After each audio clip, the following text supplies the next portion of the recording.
Hi guys, time for the Week 7 review and Week 8 preview of the Jugs and Nugs League. Bit of a warning though, much like what happened in Atlanta and Buffalo this past weekend, we're having some power issues here too that may interfere with the broadcast. So you may see certain segments get cut short, blacked out.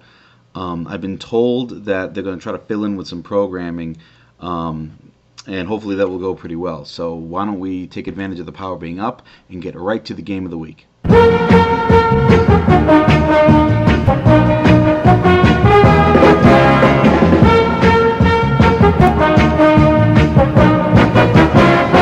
very closely contested game of the week this week between Daryl and Chris, with Daryl getting the best of them 107-86.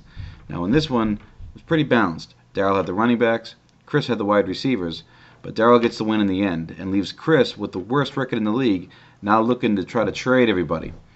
Going to end up looking like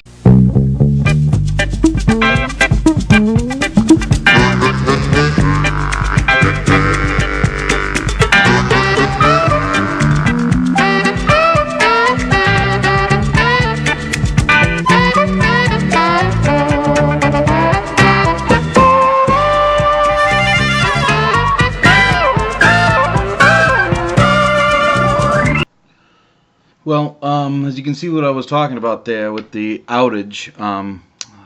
It wasn't that long, but we're back. So I'm going to hurry this along. We're going to now talk about Joe beating Ed 90-78. One thing I got to say about Joe, he didn't start off all that well, and Peyton Manning has not had the best year, but the rest of his team is really coming around with guys like Ronnie Brown, Clinton Portis, Greg Jennings, and Steve Smith.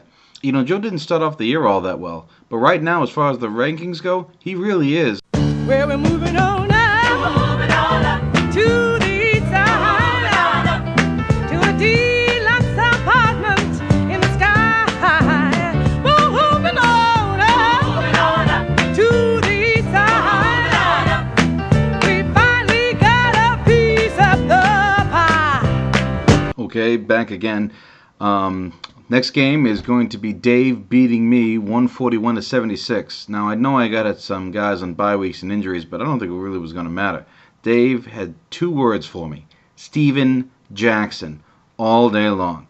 And right now I'm on a 2-game slide at 4-3 after having a pretty good start to the season. And I got to tell you, with all the things that have been going on with my team right now, I was saying to myself, Mark.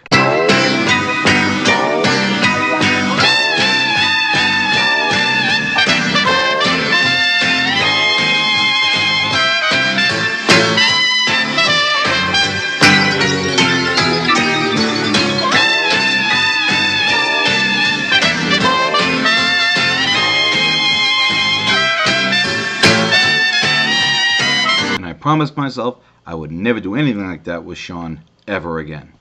Speaking of Sean, the next game is Scott beating Sean 86-76. Now, beating is sort of a misnomer there. There was not that great a game.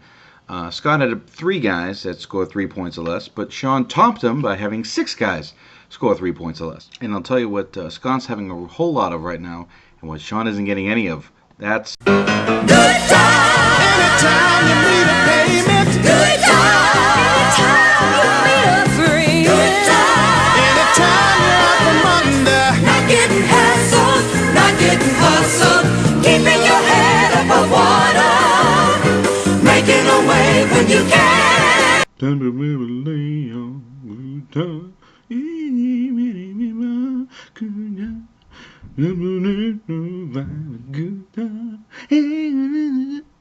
Oh, we're back. All right, next game. That would be Todd throwing John a thrashing, 132-67. I got to be honest with you, John. Nothing's going right for you right now. And looking ahead at the schedule, doesn't look like there's going to be much fortune there either. I hate to say it, but right now your odds of making the playoffs are just as much as I can't think of a good analogy here for something that's a situation that you would never happen in real life. Now the world don't move to the beat of just one drum. What might be right for you may not be right for some. A man is born, he's a man of means. Then along come 2. They got nothing but the jeans, but they got different strokes.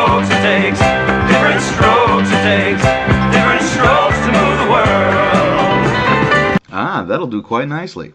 And now, guess what it's time for?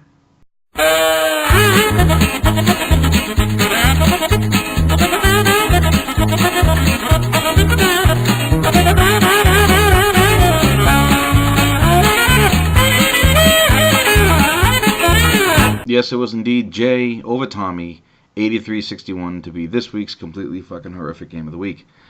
Now, guys, don't let it get you down. I know just the person to make both you guys feel better, and that person is... Hey, hey, hey, it's Fred Albert, and I'm gonna sing a song for you. And Bill's gonna show you a thing or two.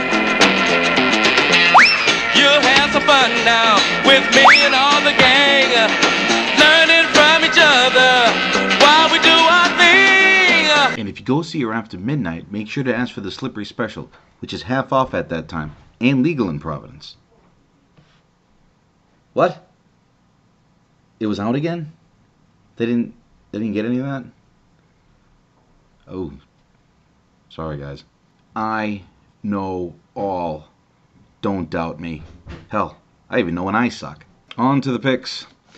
I see the Sevens continuing their role in an upset over the picks. I see the douches upending Charlene because the douches are hot. I see Scott finally losing. And with all that trade talk Chris has been banting about, he's bound to improve his team. I see me be getting back on tracks because the squids are awful. I see dongs. Well, at least in this game anyway. And Blind Squirrel's got to find the nut every once in a while. Plus, not having Steven Jackson really, really sucks. Well, that's this week. Thanks for putting up with the outages. And just remember this. No matter what you saw here or whatever you had to put up with, it's better than a fucking Steve Harvey show. Thanks, TBS.